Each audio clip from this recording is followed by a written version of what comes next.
Fifth question की बात करते हैं। देखो इसके अंदर हमारे पास दो सर्कुलर कोइल है और दोनों सर्कुलर कोइल अगर आप देखोगे दोनों के प्लेन एक दूसरे के क्या है, परपेंडिकुलर है। मतलब मैं यहां से अगर आपको बताऊं सर्किल कैसे, देखो ये दिख रहा है इस तरीके से, ये सर्किल दिख रहा है। इस सर्किल के अंदर अगर आप देखोगे कि एक सर्किल ऐसे रखा हुआ है, ठीक है, हॉरिजॉन्टल प्लेन के अंदर है, और एक सर्किल ऐसे वर्टिकल प्लेन के अंदर है। एक हॉरिजॉन्टल में उसके परपेंडिकुलर एक क्या है, एक एक्स एक्सिस के अंदर है सर्किल और एक वाई एक्सिस के अंदर है।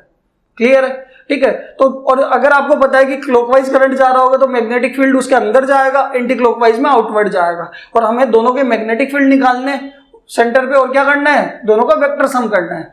क्लियर है। तो यहां पे अगर आप देखोगे two identical coils P and Q each of radius capital R is lying in perpendicular planes such that they have a common center।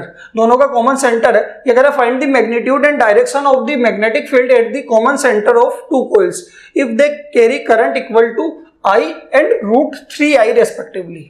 कि पहली कोइल के अंदर करंट कितना जा रहा है, I जा रहा है, दूसरी के अंदर कितना जा रहा है, √3I जा रहा है। देखो सोल्व करते हैं इसको, समझ में आया। देखो एक कोइल आपके पास ऐसे है, सर्कुलर कोइल, ठीक है, ये सर्कुलर कोइल ऐसे है और इसमें करंट कैसे जा रहा है, एंटी क्लॉकवाइज जा रहा है। देखो एंटी क्लॉकवाइज आ रहा है, तो एंटी क्लॉकवाइज इसके सेंटर पे मैग्नेटिक फील्ड क्या होगा, एंटी क्लॉकवाइज में आउटवर्ड, यानी इसको नाम दे दिया मैंने B1। आपका क्या आएगा, करंट मान लिया इसके अंदर I जा रहा है, B1 आपका आउटवर्ड आएगा I करंट की वजह से। B1 की वैल्यू निकाल लेते हैं। B1 कितना आएगा, म्यू नोट I पूरा सर्किलर 2 और रेडियस कितनी, कैपिटल R। ये B1 की वैल्यू आई, कैसे, आउटवर्ड। डायरेक्शन भी हमने आउटवर्ड बना दी। पहली कोइल हो गई। दूसरी कोइल बनाते हैं। देखो इसके ऊपर ये कौन से में है, ये वाई के अंदर है। अब देखो मैंने इसी तरीके से एक और कोइल बनाई। अब कोइल आपके पास पहले वाली तो देखो ऐसे थी, इस तरीके से थी, तो ये आउटवर्ड। अब कोइल ऐसे है, हॉरिजॉन्टल प्लेन के अंदर, तो मैग्नेटिक फील्ड या तो ऊपर ऐसे निकलेगा या इनवर्ट जा रहा होगा तो ऐसे आएगा। तो यहाँ पे ये सेंटर हुआ है। अब अगर आप देखोगे इसमें करंट कैसे जा रहा है, इसमें भी करंट एंटी क्लॉकवाइज जा रहा है।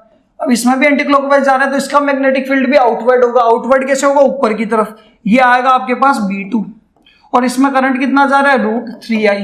तो B2 की वैल्यू निकाल लेते हैं। B2 आपके पास कितना आ जाएगा, म्यू नोट √3I अपॉन में 2 × R। रेडियस तो सेम है और ये भी कैसा आ रहा है, आउटवर्ड आ रहा है। यानी सेंटर के ऊपर दो मैग्नेटिक फील्ड आपको दिख गए। एक दिख गया B1 इधर की तरफ, दूसरा दिख गया B2 इधर की तरफ। एक जा रहा है X में, दूसरा जा रहा है Y में। दोनों के बीच में एंगल कितना है, 90। तो नेट मैग्नेटिक फील्ड निकालने के लिए करेंगे क्या, वेक्टर सम कर लेंगे। आया समझ में, ठीक है। और यहाँ पे ये रिजल्टेंट आने वाला है, फिर रिजल्टेंट के क्या निकाल लेंगे, डायरेक्शन के लिए हम एंगल भी निकाल लेंगे। क्लियर है। तो यहां से अगर आप देखोगे मैंने किया क्या, पहले तो B नेट निकाला और वेक्टर सम का फॉर्मूला होगा B1 का स्क्वायर प्लस B2 का स्क्वायर प्लस क्या करेंगे 2B1 B2 कोस, और थीटा कितना है दोनों के बीच में, 90, और कोस 90 कितना होगा, 0। तो यहां से B नेट आपके पास आ जाएगा रूट के अंदर B1 का स्क्वायर प्लस B2 का स्क्वायर। क्लियर है यहां तक। अब अगर आप देखो B1 भी हमारे पास है, B2 भी हमारे पास है, ठीक है, और दोनों की वैल्यू के अंदर बस इतना फर्क है कि आप इसको लिख लो। आप देखो इसको ऐसे लिख सकते हो, B2 बराबर √3 टाइम्स ऑफ B1 लिख सकते हो। म्यू नोट I/2R तो सेम है, B2 क्या है, √3 टाइम्स है B1 का। आया समझ में। तो यहां पे अगर आप देखोगे मैंने डायरेक्टली यहां पे ये लिख दिया कि B नेट बराबर B1 को तो B1 पड़ा रहने दिया, B1 का स्क्वायर, और B2 को मैंने क्या लिख दिया, √3 टाइम्स ऑफ B1, यानी √3 B1 का स्क्वायर।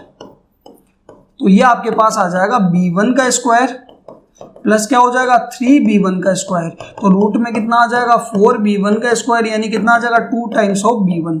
ये B नेट आएगा। आया समझ में, कोई दिक्कत, ठीक है। अब B1 की वैल्यू क्या है, म्यू नोट I/2R, तो पुट कर देंगे तो मैग्नेटिक फील्ड कितना आ जाएगा 2 × म्यू नोट I/2R। 2 से 2 कैंसिल, 2 कैपिटल R, 2 से 2 कैंसिल, तो नेट मैग्नेटिक फील्ड आपके पास आ रहा है mu naught I/R, mu naught I/R। ये नेट मैग्नेटिक फील्ड आया। बताओ समझ में आया नहीं आया। ये आपके पास मैग्नीट्यूड आया। अब डायरेक्शन की अगर हम बात करें तो देखो मैंने मान लिया जो B नेट है वो B1 से कितने एंगल पे, अल्फा पे। यहां से क्या करेंगे, एक ट्राइंगल बना लेंगे, परपेंडिकुलर ड्रॉ किया मैंने, ये B2 हो जाएगा और ये क्या होगा B1। B2 और ये आपके पास क्या आ जाएगा B1। तो यहां से अगर आप tan अल्फा निकालोगे तो परपेंडिकुलर अपॉन में बेस, तो यहां से tan अल्फा की वैल्यू निकालो तो क्या आएगा B2/B1 और B2 क्या है √3 टाइम्स है B1 का, यानी यहां पे आप क्या लिख सकते हो √3B1 अपॉन में B1। तो B1 से B1 कैंसिल, tan अल्फा की वैल्यू कितनी आ गई √3, तो अल्फा कितना हो जाएगा tan के अंदर कितने डिग्री की वैल्यू √3 होती है पता है 60 डिग्री की, तो एंगल कितना आ जाएगा 60 डिग्री। आया समझ में। यही अगर आप एंगल B2 से लेते तो एंगल कितना आ जाता 30 डिग्री आ जाता भाई। फिर अगर आप एंगल B2 से लेते तो परपेंडिकुलर क्या होता B1 होता, तो B1/B2 करते तो 1/√3 आता, एंगल 30 डिग्री हो जाता। ये आपके पास समझ में आया नहीं आया। तो इस तरीके से आपको दो कॉइल गिवन आएगी, एक हॉरिजॉन्टल लाइन के अंदर होगी तो उसके परपेंडिकुलर मैग्नेटिक फील्ड जाएगा आउटवर्ड एंटी क्लॉकवाइज की वजह से आउटवर्ड ऊपर की तरफ y के अंदर, और जो आपके पास वर्टिकल कॉइल है सर्कुलर कॉइल है उसकी वजह से x के अंदर, और दोनों का क्या करना है वेक्टर सम करना है। आया समझ में।